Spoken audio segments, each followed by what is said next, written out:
A questão. A nossa questão será a questão da verdade. Então, vamos tentar entender algumas nuances que aparecem dentro desta teorização. Não esqueçamos-nos de que estamos dentro da teoria do conhecimento. Portanto, tudo nesta área tem a ver com conhecimento, com verdade, com falsidade, com discurso, etc, etc. Vamos então à questão da verdade. Tentemos entendê-la inicialmente fazendo a distinção entre verdade e veracidade, o verdadeiro e o veraz, qual é a relação que há entre eles. Em seguida, tentando fazer uma distinção entre a verdade e a realidade, e depois entre o falso e o verdadeiro. Começando pela relação entre a verdade e a veracidade, a verdade, nesta relação, ela se opõe à mentira. Dizer que uma coisa é veraz é o mesmo que dizer que ela não é mentira. Uma indagação, ela visa a veracidade de um dizer. Observemos que o veraz, e não percamos de vista que veraz está aqui tomado como sinônimo de verdadeiro. O veraz é próprio do discurso, é próprio do dizer. Veraz é quem não mente.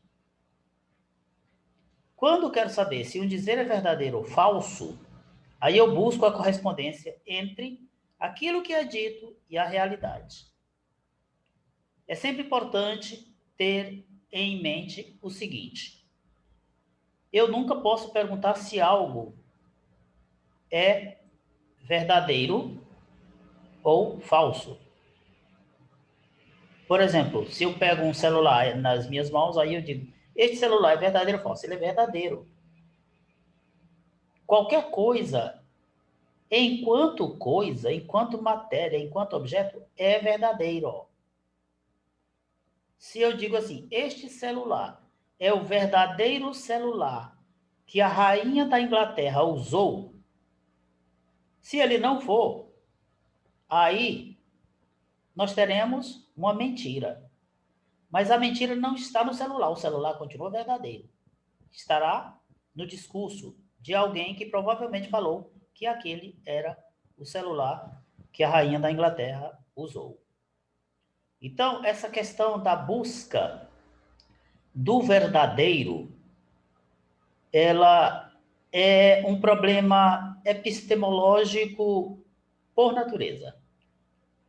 Nunca esquecer que a episteme é a teoria da ciência e, portanto, ela busca o conhecimento verdadeiro. Quando nós fazemos uma distinção entre verdade e realidade, aí nós teremos a seguinte situação. O real diz respeito às coisas, aquilo que existe. Não se diz delas se são verdadeiras ou falsas. Até já falei. Mas se elas são ou não são. Então, qualquer coisa que exista, ela é verdadeira. Então, quando eu falo de verdade, neste particular, a relação entre verdade e realidade tende a provar a realidade de uma determinada coisa. E aí nós diremos, tudo é verdadeiro à medida em que existe.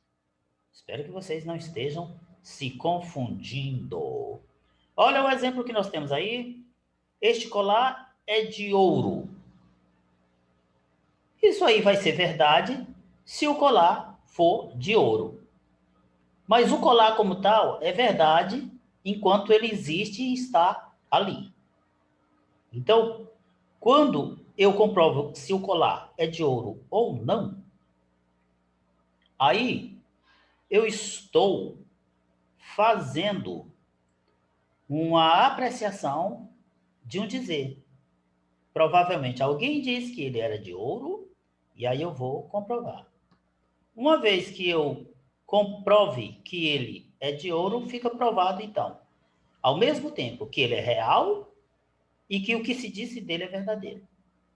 Mas, se não se comprova, fica provado que ele é real, mas que não é verdadeira a história que falaram a respeito dele. Ok? O falso e o verdadeiro não estão na coisa, estão no juízo. Não sei se já falei de juízo para vocês. Juízo é aquilo que eu digo a respeito das coisas, fazendo afirmações ou negações. Quando eu digo, esta caneta é de ouro, aí eu fiz uma afirmação. Portanto, é um juízo. Se eu digo, esta caneta não é de ouro, também eu estou fazendo um juízo. Nesse caso, é um juízo negativo. Muito bem. Juízo verdadeiro é aquele que corresponde aos fatos. Acho que a essa altura isso já ficou muito tranquilo. Qual é o problema aqui? O problema é se podemos saber como as coisas são de fato. Porque, repito, quando é que um juiz é verdadeiro? Quando ele corresponde aos fatos. Mas será que eu sei quando um juiz corresponde aos fatos? Porque ao dizer isso, supõe-se que eu saiba como são os fatos. Se eu não sei, aí, meu amigo, fica complicado dizer, não, correspondeu, não correspondeu. Aliás, eu até acabei de ter uma iluminação. É mais ou menos aquela coisa, já que vocês gostam muito, do programa do Raul Gil. Quando ficam aquelas bandas respondendo aquelas perguntas, e aí o cara vai e diz uma palavra lá, sei lá, tem na cozinha com a letra B. Aí o cara vai lá e diz uma coisa. Aí o mestre lá, cujo nome agora me escapa, vai dizer se aquilo corresponde ou não à realidade. Interessante naquele programa, eu já tinha observado isso, nesse quadro especificamente, é que supõe-se que aquele mestre saiba se aquela correspondência é verdadeira ou não. Porque às vezes ele mesmo pode se enganar e aí ele pode dar como correspondendo uma coisa que não corresponde. Ou então o contrário, ele pode dar como não correspondendo uma coisa que corresponde. Ok? Então esse problema é de saber, se nós sabemos como as coisas são, para depois dizermos se o que disseram delas bate com o que elas são, é bem complicado. E eu já vos antecipo que nós não sabemos como as coisas são. Mas também não quer dizer que nós não sabemos completamente. Alguma coisa a gente sabe. Dá para fazer uma apreciação, sim, dos juízos. Pergunta: podemos alcançar a certeza? E aí eu já antecipo a resposta, mas em seguida eu vou fazer um detalhamento das principais respostas que foram colocadas na história da filosofia dentro de propostas de filósofos específicos que estão classificados dentro de escolas. Respondendo de imediato, eu diria o seguinte: podemos alcançar a certeza? Sim. A certeza é fácil de encontrar. Agora, muitas vezes, quando os livros têm essa pergunta, eles não estão querendo fazer de fato essa pergunta. Quando eles dizem assim, podemos alcançar a certeza? O que eles estão perguntando é, podemos alcançar a verdade? Porque a certeza podemos. E sabe por que podemos? E é até fácil. Porque nós podemos ter certeza de coisas erradas. Nós podemos firmar nossa certeza no erro. Então podemos sim. Só não garante que aquilo sobre o qual eu tenho certeza é de fato verdadeiro ou falso. Perceberam? A questão do verdadeiro e do falso é uma coisa, a questão da certeza é outra coisa. Mas, investigando o tratamento que foi dado para essa questão na história, nós teremos duas posturas respondendo ao questionamento proposto. Um é a postura do dogmatismo e outra é a postura do ceticismo. Para já dar uma resumida de cara, mas depois eu volto para o aprofundamento, sempre eu faço isso. Eu diria o seguinte: o que dirão os céticos em relação a se podemos ou não atingir a certeza das coisas? Eles vão dizer que não. O que dirão os dogmáticos? Vão dizer que sim. Ok? Só que como não é tão simples, agora vamos entender um pouquinho mais aprofundadamente como é que eles dizem esse sim ou esse não. Em relação ao dogmatismo, é bom que nós distingamos que existem diversos tipos de dogmatismos. Nós temos o dogmatismo do senso comum, que é normalmente o dogmatismo que a gente conhece. Temos o dogmatismo político, temos o dogmatismo filosófico. Vamos ver se nós aprendemos a distinguir. O dogmatismo do senso comum é aquele tipo de dogmatismo onde se tem certezas que não podem ser questionadas. É aquele tipo da coisa que o pai costuma dizer para o filho que determinada coisa é daquele jeito e o filho questiona e ele vai dizer isso é assim e acabou-se. Então, tipo assim, tem coisas sobre as quais a gente não pergunta, simplesmente é daquele jeito e você tem que aceitar. Esse é um tipo de dogmatismo, que é o dogmatismo do senso comum. Nesse dogmatismo, a pessoa fixa-se na certeza e abdica da dúvida. Então, o pai, numa situação dessas, ele nunca se faz a pergunta: peraí, meu pai me ensinou que era assim. Mas será que é assim? Ele não faz a pergunta. Ele aprendeu assim e ele assume que é assim e vai ensinar para o filho que é assim.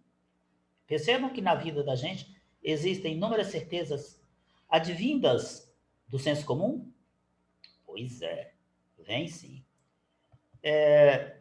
Outra certeza que nós podemos ter ou não, que vai nos pôr dentro de uma postura dogmática, é a política. Aqui no dogmatismo político, nega-se o pluralismo. Ou seja, a única posição que pode existir é a posição dos que estão no poder. Qualquer coisa, qualquer opinião que seja diferente dessa, ela é rechaçada. Perigo dessa postura é que ela pode levar à ditadura, inclusive com direito à censura e à repressão. Qualquer coisa que se queira fazer, se pode alegar, não, isso aí é contra a ordem, isso aí são bagunceiros e a gente tem direito de não deixar que eles esculhambem a ordem. Quando, na verdade, muitas vezes, isso não é nada de desordem, coisa nenhuma, é apenas uma expressão de um grupo que pensa ao contrário daqueles que estão no poder. Temos o dogmatismo filosófico, e é esse que nos interessa, aqui é a filosofia, mas era importante entender os outros.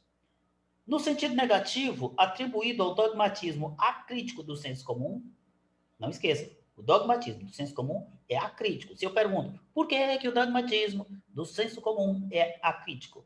E a sua resposta será, porque ele não se repensa. A pessoa recebeu aquele negócio e sai levando aquela posição o tempo todo do mesmo jeito, nunca para pensar se aquilo é de fato daquele jeito. É isso que o caracteriza como acrítico.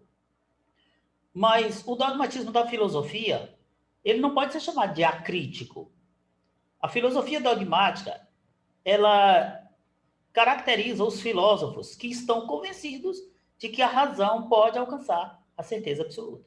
Então, qualquer filósofo que acredite no poder da razão para alcançar a certeza absoluta, esse é um filósofo dogmático. Observe que, se eu creio que a razão tem esse poder, isso não quer dizer que eu creio sem criticar. Eu creio, posso crer criticando. E criticando significa reaveriguando, repensando. E filosofia crítica é sempre isso. Uma reflexão, um repensar de coisas que a gente já tem como certas. David Hume, um grande pensador, colocou em questão a nossa capacidade de atingir certezas absolutas. Será que a gente pode atingir certezas absolutas? Ele colocou isso em questionamento.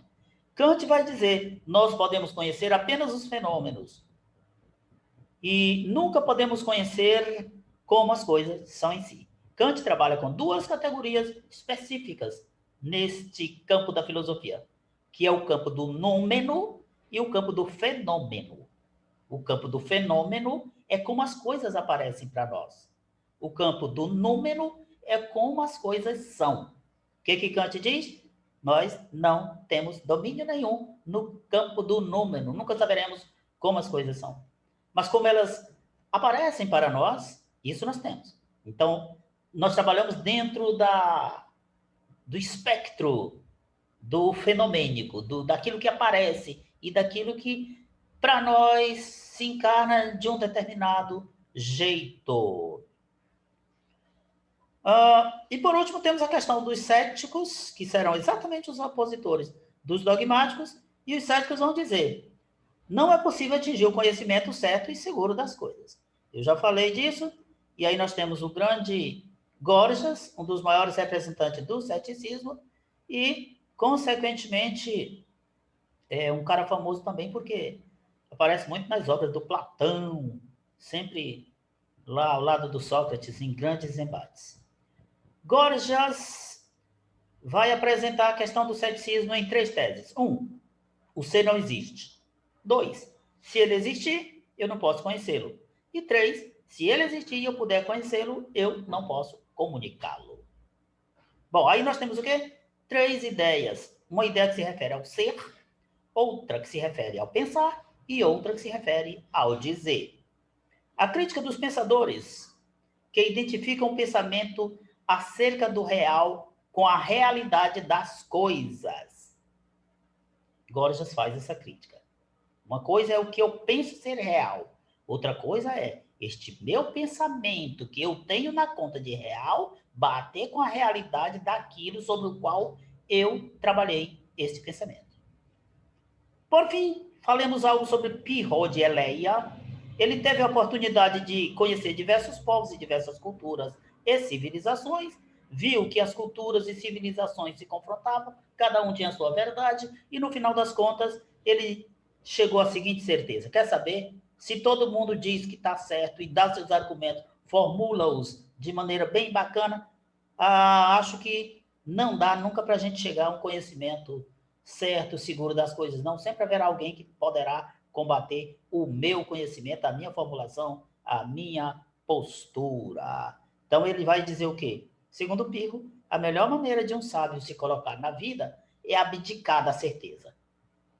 Ok? Achar que não é possível ter certeza, deixa aí, cada um vai formulando suas filosofias, seus pensamentos, suas verdades, e a gente vai escutando todo mundo, mas não precisa aderir a ninguém.